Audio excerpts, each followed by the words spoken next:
Olá pessoal, meu nome é Ludmila, eu sou estudante do curso de Nutrição e bolsista PIBIC pela Fundação Maria Emília e hoje eu vou apresentar meu projeto de trabalho intitulado Adiposidade e Distribuição de tecido adiposo em pessoas com doença inflamatória intestinal, sob a orientação da professora doutora Raquel Rocha.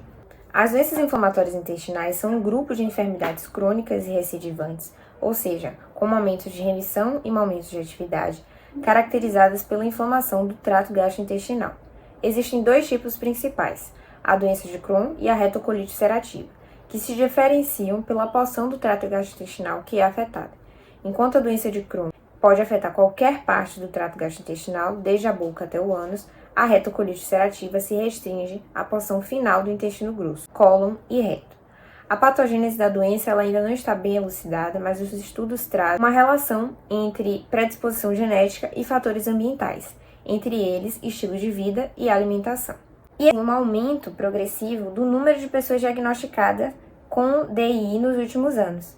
Em paralelo a isso, o aumento da prevalência de pessoas com obesidade no mundo e entre essa população com doença inflamatória intestinal. No entanto, o que se tem na literatura ainda é muito escasso e não se tem dados conclusivos sobre a relação existente entre a adiposidade e o curso da DI.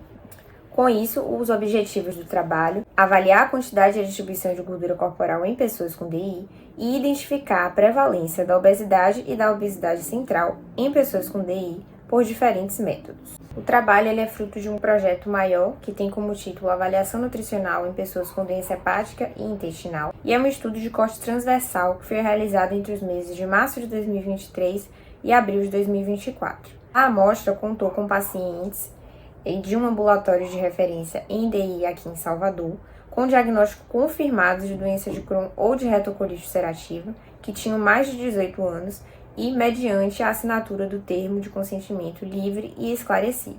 Quanto aos critérios de exclusão, não foram incluídos pacientes gestantes, com transtornos mentais graves, deficiência intelectual e barreiras de linguagem, que apresentavam algum tipo de metal no corpo, marca-passo, doenças crônicas como insuficiência cardíaca, insuficiência renal ou mesmo câncer.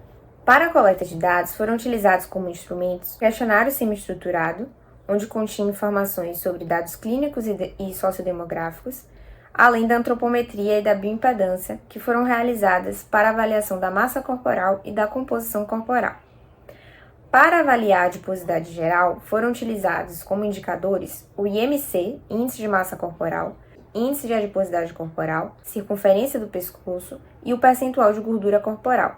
Esse percentual foi identificado a partir de dados gerados pela bioimpedância. Quanto à adiposidade visceral, ela foi identificada a partir de outros indicadores, como a circunferência da cintura, razão cintura-estatura, razão cintura-quadril e o índice de conicidade. Os valores que eu trago são os parâmetros utilizados para a identificação da obesidade central, conforme as referências abaixo. Com isso, os dados foram categorizados e analisados através do SPSS, sendo então expressos através da frequência relativa e frequência absoluta. Então, nessa primeira tabela eu trago o perfil sociodemográfico da amostra.